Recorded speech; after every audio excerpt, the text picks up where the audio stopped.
महाराज गाय के गोबर से, गाय के कंडे से जो बनी भस्म वो निर्मित, 3 तरह से भस्म होती है। एक यज्ञ कुंड की भस्म, गाय के कंडे से निर्मित भस्म, और तीसरी होती है जो धान होता है, धान की जो ऊपर का जो भाग होता है छिलका, उसकी जलाकर जो भस्म बनती है वो भी शंकर को समर्पित होती है, वो भी भस्म। फिर भस्म आगे जाकर बहुत सुंदर भाव आया है।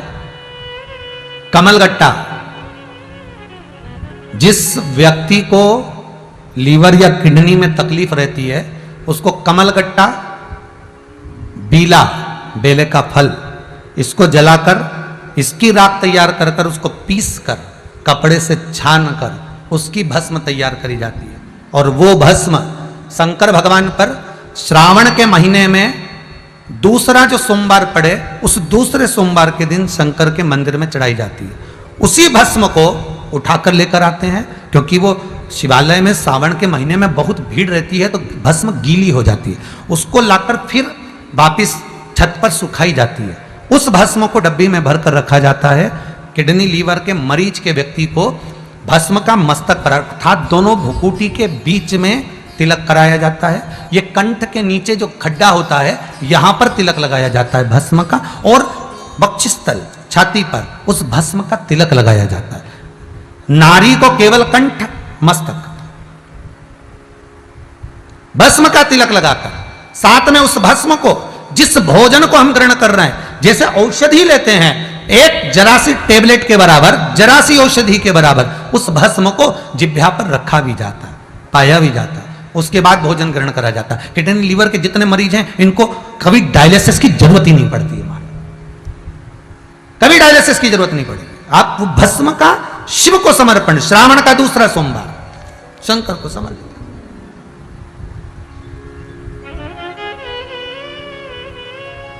एक होती है मोती की भस्म, प्लास्टिक का मोती नहीं, हो मोती प्लास्टिक का नहीं होना चाहिए। मोती की भस्म कब चढ़ती है तो कहा शिवरात्रि के दिन, मूल जो शिवरात्रि होती है उस दिन मोती को जलाकर उसकी भस्म तैयार करी जाती है।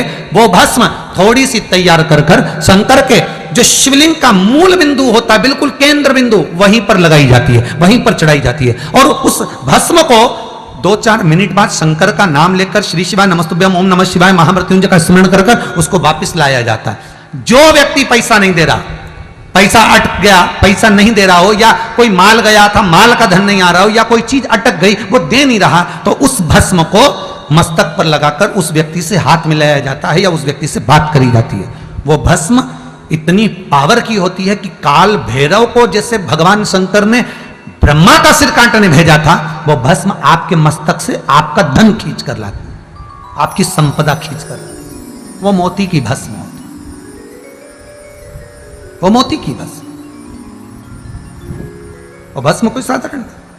फिर आगे भस्म का वर्णन किया महाराज, कहा किसी तीर्थ में बैठकर, किसी तीर्थ में बैठकर आप भगवान शंकर का अनुमोदन कर कर कुछ आहुतियां शिव के नाम की जब देते हैं, वहां जो भस्म तैयार होती है वो भस्म कैंसर का जो मरीज होता है महाराज, उस मरीज को 12 तिलक जो लगाए जाते हैं, उस तिलक से कैंसर रोग से निजात मिलती है, निवारण होता है। उसका स्मरण मात्र 12 तिलक ही मूल है, 12 तिलक। ये भस्म साधारण का महाराज 3 जगह पर भस्म को जरूर लगाएं। भगवान विष्णु देव ऋषि नारद से कह रहे हैं 3 जगह। पहला मस्तक, भुकुटियों के बीच में आज्ञा चक्र होता है, यहां पर जब भस्म का तिलक लगाया जाता है तो व्यक्ति कभी धोखा नहीं खा सकता, कभी भटक नहीं सकता, मार्ग निश्चित कर लेता है। आज्ञा चक्र, गले के नीचे जो खड्डा होता है उस जगह पर विशुद्धि चक्र होता है। शिव महापुराण की कथा करिए, यहां विशुद्धि चक्र है। शरीर को फाड़ोगे तो कोई चक्र नहीं मिलना, पर केंद्र बिंदु विशुद्धि चक्र का होता है।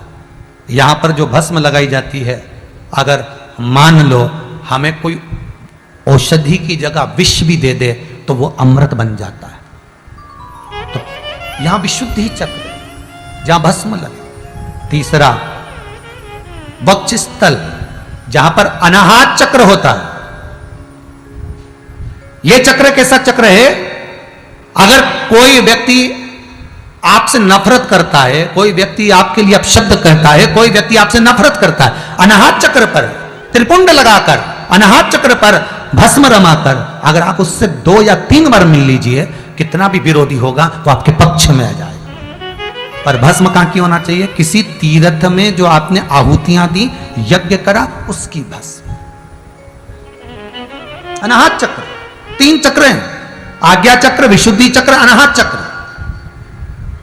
और ये 3 चक्र पर लगी हुई भस्म जीवन का सुख दे जाती, जीवन का आनंद। एक चीज और ध्यान करिए महाराज, जिस लड़का और लड़की का विवाह नहीं होता, मंगल हो गया, शनि हो गया, राहु केतु हो गया, या विवाह नहीं हो रहा है, उसके लिए भी कहा जाता है कि कहीं से आप प्रयास करिएगा, कहीं से अगर मौका मिल जाए, कहीं से आपको किसी रूप में अगर चांदी का पत्रा मिल जाए, चांदी का थोड़ा सा पत्रा, कोई वो कहते हैं हमारे यहाँ बर्क कह देते, पर असली चांदी की बर्क चाहिए। आजकल तो भगवान पे भी जो बर्क लगाई जाती है वो भी नकली है।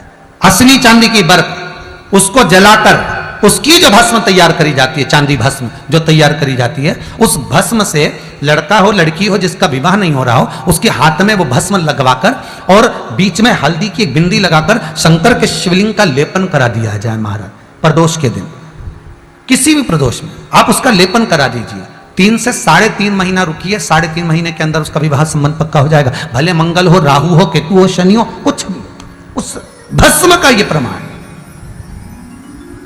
कई लोग भस्म को भभूति भी कहते हैं, वो भभूति अलग हो गई, वो भभूति हो गई जादू टोना वाली भभूति है ये, तो वो भभूति अलग हो गई, उसका कोई यहाँ वो उसका प्रमाण है अलग, पर तो यहाँ भस्म का प्रमाण, यहाँ भभूति का प्रमाण शिव कथा में नहीं है।